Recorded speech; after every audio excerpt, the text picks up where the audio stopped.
Okay, so here is a simple explanation of how to use the recording and the playback tool in the Sailor Moon S Lua. So all you need is to follow the directions. You have to download BizHawk, and then you also have to get the Sailor Moon S Lua that legs updated to work with the most recent BizHawk. And then you will literally just go after you launch BizHawk and you launch the game. You load the Sailor Moon S ROM. You just will also launch the Lua, and then you'll just go into the regular training mode, and it should look like this. It'll have the hitboxes, it'll have the health bars, it'll have all this extra information. So you have all your regular normal buttons, but then you also have L and you have R. R, pad swaps. So I'm player 1, Mercury. Then if I press R, which you can see on the little overlay of my stick right there, it will change characters. So this is important for setting up your replays.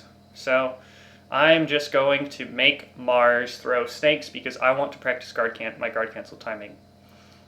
So what I'm going to do if I want to do that is I'm going to press select, and that will bring up playback slot YXBA. So you have 4 playback slots and 4 recording slots, and those are connected to each other. So let me do recording slot Y.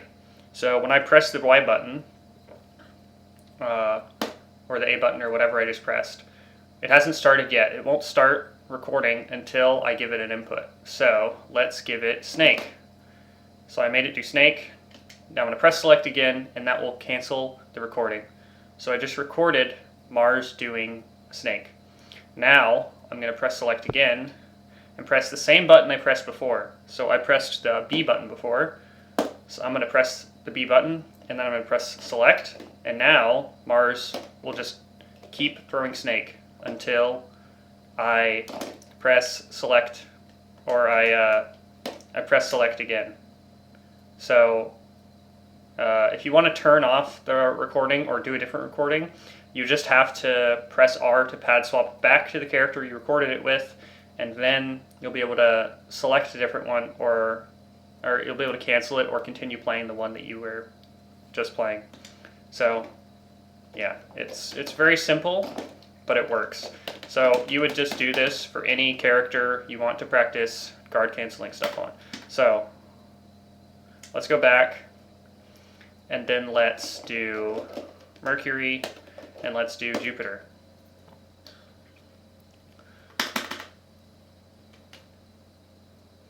Okie dokie.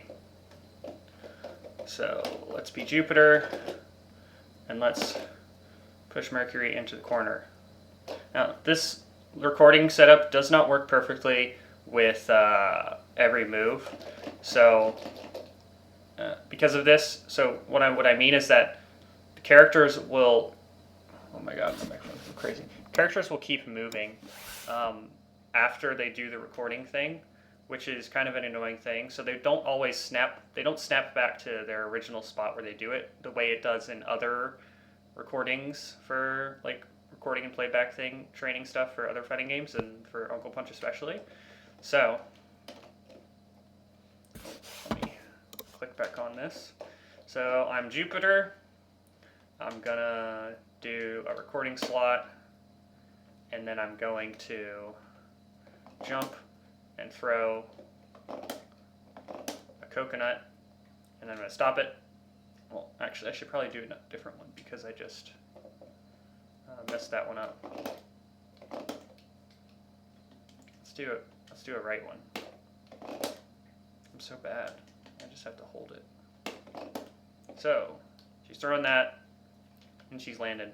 So we're going to do playback slot B button. So it doesn't work perfectly. Here, let me just push her back into the corner so she doesn't get moved. And this is how you can practice backdashing the chip damage on her coconut. This isn't perfectly ideal because when you're in the corner, you can't backdash out of it to early to just get away from it entirely like I'm kind of doing here. But this is how I practiced backdashing the coconut when I first started out.